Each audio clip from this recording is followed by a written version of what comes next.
안녕하세요. 재테크 관련 정보를 소개하는 머니노트입니다.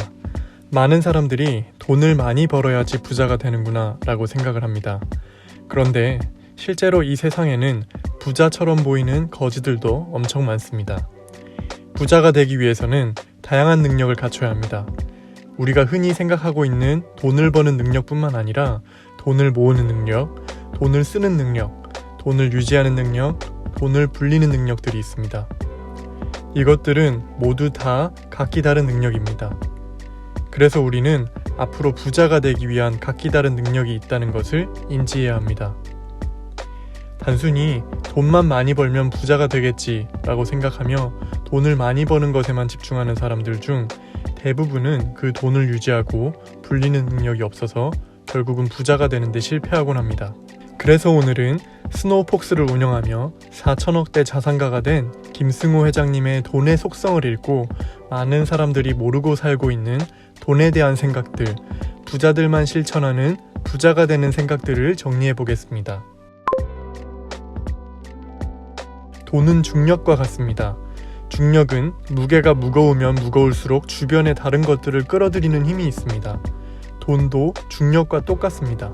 돈이 많으면 많을수록 주변의 다른 돈을 끌어들이고 그 돈의 무게감이 크면 클수록 다른 돈을 끌어들이는 힘을 갖고 있습니다. 한 가지 예를 들어 보겠습니다. 어떤 사람이 10억을 벌고 싶다라는 목표를 세웠습니다. 그리고 1억씩 차근차근 모아서 결국 10억을 만들었습니다. 처음 1억을 모으기 위해 100만큼의 에너지를 들였습니다. 그럼 이 사람은 10억을 모으기 위해 총 얼마만큼의 에너지를 들였을까요? 보통 사람들은 이 질문에 대해 단순하게 생각합니다. 처음 1억을 모으기 위해 100만큼의 노력이 들었으니 그 다음 1억을 모을 때도 100, 그 다음 1억을 모을 때도 100 이런 식의 노력이 들었을 거라고 생각합니다. 결국 단순한 계산법을 통해 10억을 모으기 위해서는 1000만큼의 노력이 들었을 거라 생각합니다. 하지만 돈은 중력과 같이 커질수록 주변의 돈을 끌어들이는 힘이 있기 때문에 실제로는 그렇게 모이지 않습니다. 처음에 1억을 모을 때는 100의 노력이 들어갔지만 그 다음 1억을 모을 때는 90의 노력이 들어가고 또 그 다음에 1억을 모을 때는 80의 노력이 들어갑니다. 이와 같은 방식으로 계속 돈을 모으다 보면 막바지 9억에서 10억 정도를 모을 때쯤이면 10 정도의 노력도 들이지 않아도 돈이 알아서 늘어나게 됩니다. 돈은 인격체입니다. 인격체란 스스로 존재하고 생각하고 개별적 실체를 가진 것을 뜻합니다. 물론 돈은 형체도 없고 생각도 없고 그냥 사람들이 가치만 매긴 화폐에 불과한데 이게 무슨 인격체냐라고 생각하실 수도 있습니다. 하지만 이 세상에는 사람이 아닌데도 불구하고 사람으로 불리고 있는 것들이 굉장히 많습니다. 대표적인 것이 바로 법인기업인데요. 여기서 법인의 인은 사람을 뜻합니다. 그래서 법적으로도 법인기업은 인간과 똑같은 대우를 받습니다. 그러니 우리는 부자처럼 생각하기 위해 돈을 인격체라고 받아들이고 생각하는 연습을 해야 합니다. 돈을 인격체로 보기 시작하면 돈을 버는 시각이 완전히 바뀌게 됩니다. 잔돈을 함부로 낭비하면 큰 돈을 모을 수 없게 됩니다. 그리고 돈을 벌었는데 그 돈을 가지고 탕진을 하고 도박을 하고 사치를 부리면 돈은 이 사람은 나를 이렇게 대하는구나 라고 생각하고 결국엔 떠나게 됩니다. 또 돈은 생각을 가졌기 때문에 돈을 가진 주인이 무슨 행동을 하는지 면밀히 관찰하고 있습니다. 좋은 일에 돈을 쓰면 그 돈은 다시 돌아옵니다. 그래서 크던 작던 돈은 아껴야 되고 좋은 일에 큰 돈을 쓸 경우가 있으면 제대로 그 돈을 보내줘야 합니다. 이게 돈을 쓰는 방식 중에 하나입니다. 일정하게 들어오는 돈은 일정하게 들어오는 것 자체로 어마어마한 힘을 가졌습니다. 한 번에 일확천금으로 들어오는 돈보다 힘이 강합니다. 매달 100만원씩 버는 사람이 어느 날 복권으로 1000만원을 버는 사람보다 힘이 강하다는 뜻입니다. 이것을 바로 캐시플로우라고 얘기하는데요. 하늘에서 내리는 비를 예로 들어보겠습니다. 비가 매달 일정하게 골고루 오면 농사를 지을 때 작물들이 잘 자라고 생활에 활용하기도 편리합니다. 그러나 반대로 1년 내내 가물었다가 한 번에 큰 비가 왕창 내리면 홍수가 되고 재난이 발생합니다. 이처럼 어쩌다 한 번씩 매출이 1000만원 발생하는 건 아무 의미가 없습니다. 매달 100만원씩이라도 꾸준히 발생하는 게 더 좋은 것입니다. 왜냐하면 일정하게 들어오는 돈은 조직화된 돈이기 때문에 그 무게가 더 무겁고 강하기 때문입니다.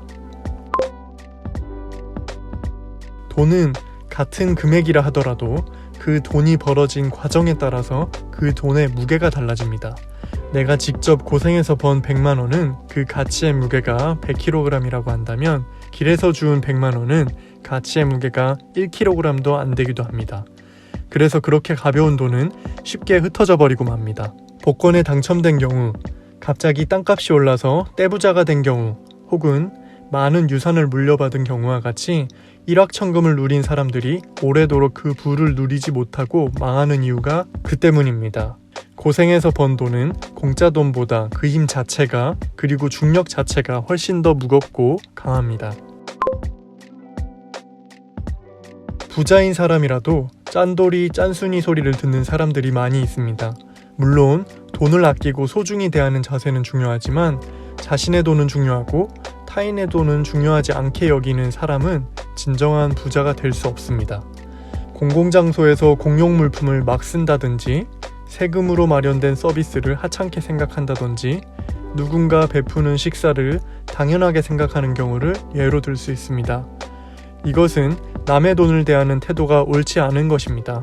결국 이런 사람들은 타인의 돈을 대하는 태도와 자신의 돈을 대하는 태도가 동일해지며 결국 돈에게 존중을 받지 못하게 됩니다. 모두가 그런 것은 아니지만 미국의 회사를 운영하는 유명한 사업가들은 자신의 회사에 자기 지분만큼 다른 사람들의 지분도 포함되어 있다는 것을 기본적으로 생각하고 있습니다.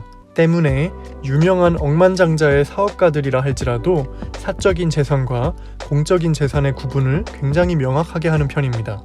반면 국내에서 회사를 운영하는 사업가들 중 일부는 회사 전체 재산이 당연히 자기 재산인 것처럼 생각하는 경우가 종종 있는데, 이런 경우 그 사람의 부는 오래가지 못하게 됩니다.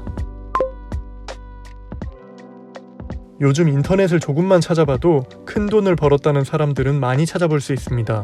그러나 실제로 자세히 살펴보면 진정한 부자라 생각할 만큼 여유롭고 덕이 많고 돈을 잘 다루는 사람들은 많지 않습니다. 진정한 부자들은 돈을 대하는 생각과 태도 자체가 일반 사람들과 다르기 때문인데요. 오늘부터라도 부자들이 실천하는 생각과 태도를 공부하고 따라하며 부자가 되도록 노력해야겠습니다.